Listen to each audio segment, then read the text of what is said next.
You guys, we need to update our blow dry routine. Plus, I want to give you some tips on how to use a blow dryer brush for textured hair. For reference, my hair on the left is what it looks like when I just use a blow dryer and a brush, and on the right is what it looks like when I use a blow dryer brush for a much sleeker and smoother look for my silk presses.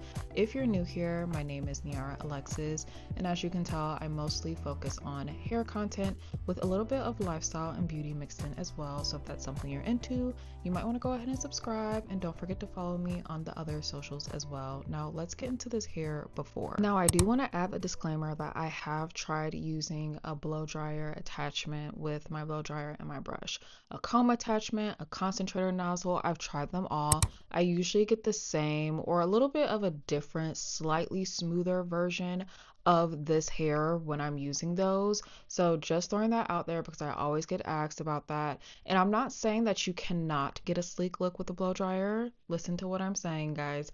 I'm just saying this is how I prefer to do it and how I get the sleekest look and what is easiest for me, because using a blow dryer brush is literally just one tool versus when you're using a concentrator nozzle or a comb attachment, you're having to like maneuver with several different tools. You have to use the blow dryer, the brush. People are saying like hold the hair for tension first and then do this and do that and da da da da da. I don't want to be having to do all that. I don't know if you've noticed. Maybe this is your first video. Let me introduce you. I'm all for efficiency and what is going to be the simplest and easiest way for me to get the result that I want. Now that we've gotten that out the way, I do just want to say the brush I'm using here is the Unbrush, which is a great brush for detangling, and I'm using the GHD Helios blow dryer, which is again an amazing blow dryer. Not saying anything is wrong with these tools, but I found a way to get it easier for me, like to get a smoother look for me in the easiest way possible. Okay, so I do want to mention I am also natural now. If you haven't been watching, you've missed like a whole bunch of episodes. You missed seasons, girl. I am now natural, so that's what also made me know that I needed to switch up my blow dry routine, because before I could do this on my relaxed hair and my blow dry would still be like pretty sleek. It would be fine, but that was also with the help of the relaxer. So now that I'm natural, I've been having a lot of struggles with my hair, like loosely, okay, I'm doing the air quotes. I didn't like how my hair was looking, and I realized I hadn't changed anything about my routine. So I was like, who are you to be that upset, girl, that your hair is not turning out how you want if you're not willing to change anything about your routine to get the hair that you do want? So I am on a journey now to get back my hair mojo, I call it, to get back all of the glory that I had in yesteryear. My hair was just flowing, it just laid differently, and now I like to call it churchy hair. It looked like, the stewardess board is running a free beauty salon down the church basement and they bump the men's real tight for you. That's what my hair is giving these days. And I haven't been able to figure it out. So I've been dissecting my routine one by one. So let's get into the blow dry. I am first starting off by sectioning my hair off. After I have conditioned my hair, rinsed everything out, you saw me put in a leave-in product. That was actually a new product from Tresemme, which you guys will probably see in the next wash day. It's so good. I really like it. Okay, so the first tip that I got actually on TikTok was I need to start blow drying my hair in smaller sections, and I 100% agree. Now this blow dryer brush that I'm using is from GHD. It's called their Duet Blow Dry. Is it pricey? Yes, but I think it's well worth it because it's not like the other blow dryer brushes where they have like the boar bristle brushes and then like the other plastic ones. These are all ceramic bristles, just like your flat iron. So it's not ripping the hair, and the hair is so fragile when it's wet. I don't think them bristles and our kind of textured hair, I don't think they mix well, at least not for me. Now, the first tip I want to give when you're using a blow dryer brush, if you see here, I'm detangling my section thoroughly first, small sections too, and then you're going to start by going through underneath and start from the ends and work your way up the same way you would with any other like brushing or combing. Once you get the hair like flowing through by brushing it under, Then you can go on top and start to roll it and get that added tension that you're looking for. I see a lot of people go in right away. They haven't really detangled much with the tool and they're trying to get that tension from like the first pass. And I think you need to work through it a bit. When you start to work it through, you're detangling your hair. It's starting to dry it a bit too, which is also taking it out of that super, super fragile state of being soaking wet, and now you're able to actually like really like roll the hair and form it and smooth it the way that you want for your silk press. I've gotten a lot of suggestions on TikTok and Instagram recently about additional steps that I should do between blow drying and flat ironing my hair. And I'm going to tell you one thing right now, I'm not going to be doing any of them. I do not want to add any additional stress on my hair than I already am. If you're curious about my wash routine, I wash my hair once a week. So I'm washing, blow drying, flat ironing my hair every week.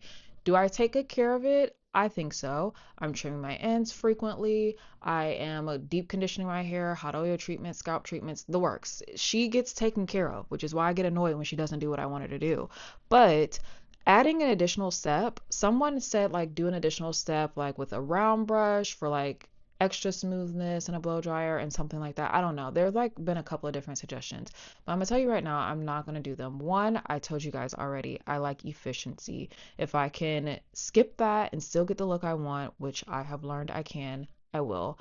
And two, I just don't want to add another step with heat on my hair during this whole process. I do enough, so I don't want to add any more. Okay. So that's the first thing. I also get asked a lot about roller sets. Like, have I tried a roller set? I am just trying to figure out how to get my hair how to look how I want as a natural. You want me to also throw in a whole new technique? No. No, baby. Because I also see a lot of people do the roller sets and they like do them, they sit under the dryer, let their hair dry, then they go back and blow dry again, and then they flat iron. That's like like, or two steps rather, of drying that I don't want to do. And so I'm not going to do it. Maybe in the future, I won't say never, but as of right now, I'm not going to do that. And I honestly just don't have it in me with me trying to learn how to do my hair now that it's natural. And when I say learn how to do it, I'm not saying like I had no idea or I started from square one. Of course, I had an idea, but like there are different things I'm learning and techniques that I need to do if I want my hair to be as smooth as it was when it was relaxed. So I'm probably not going to be throwing no new technique like a roller set or whatever type of thing that you're seeing me do outside of a blow dry. I'm probably not going to do it. I can tell you that right now. Now, you guys know that one thing I truly believe in, it's not how much you spend on your products or your tools, it's really about your technique. So I gave you those tips on how to use this blow dryer brush for textured hair. But if you are just not in a position to get this specific blow dryer brush, because I honestly feel like you need to get this one for textured hair, like one that has the ceramic bristles and everything, there is another alternative. Get yourself a Denman brush and a good blow dryer that has a concentrator nozzle. If you guys want me to do another video separately on that technique, let me know. Leave it down in the comments and let me know you would like to see that, because you can literally just work with the same blow dryer you have, get a Denman brush that is, I don't know, maybe $20, $25, and you can get similar results. I'm not going to say that they're exactly the same. I don't know. I would have to do like a side by side to be able to show you guys, but you can get similar results. Now, with that, you're going to have to do the same thing as far as working in small sections, using tension, all of that type of stuff, but it already kind of works with the tools that you have versus you having to go out and buy a new blow dryer brush. So again, like I said, let me know. I will say though, the number one tip I will give if you are natural and you're trying to get your silk press just right and you can't figure it out, I would say start with your blow dry. And if you are not already blow drying your hair in small sections, I think that's the game changer, because you're able to really detangle the hair and smooth it out, whether you are using a blow dryer and just a brush, or you're using a blow dryer brush like this, or you're using a concentrator nozzle or a comb attachment, whatever.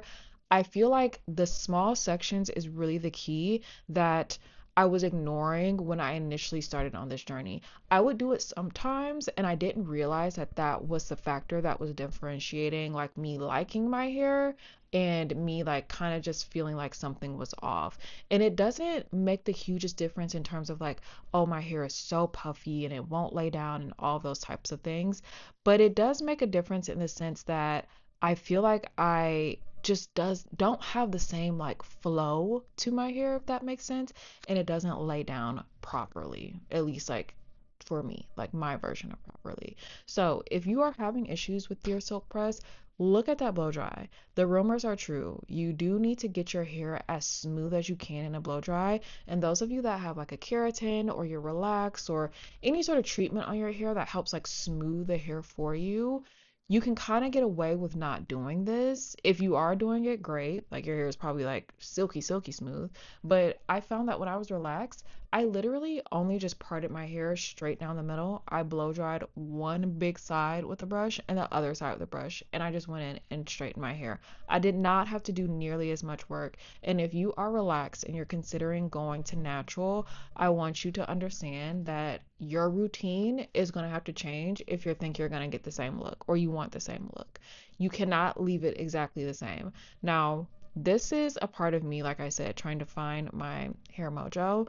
The next thing that I am doing in this series, if we will, I am going to be using a higher heat, which if you've watched my videos before, you know I am loyal to my GHD Chronos flat iron, but those flat irons only go up to 365 degrees, which, you know, it's fine. It worked for my relaxed hair, but I'm thinking now that I am natural, maybe I need a higher heat. So in the next wash day, you guys will see me using a different flat iron with higher heat. You might have already seen a wash day with me using a different flat iron, I don't know. But I am gonna go on the journey of trying to decipher, is it just the blow dry? Is it the heat and the blow dry? Like, what is it? I know the blow dry routine for sure is gonna stay because the difference between my hair when it's relaxed versus natural is just night and day. Like, it doesn't look anything similar, and I'm so confused at like why I thought that I was gonna get that look with my hair looking as rough as it does here. So like I said, this is my hair before, just using a brush and a blow dryer. And if this is what your hair is looking like before you flat iron it, and you're happy with your results, that's great. I was not happy with my results. Like, and I should have known from this blow dry because the difference is night and day. It looks so much smoother. It's already laying down. Like some people would just go like this. I'm gonna flat iron my hair, but just had to share that updated routine with you guys. Thank you for watching, and also let me know down in the comments if you want to see that additional video, okay?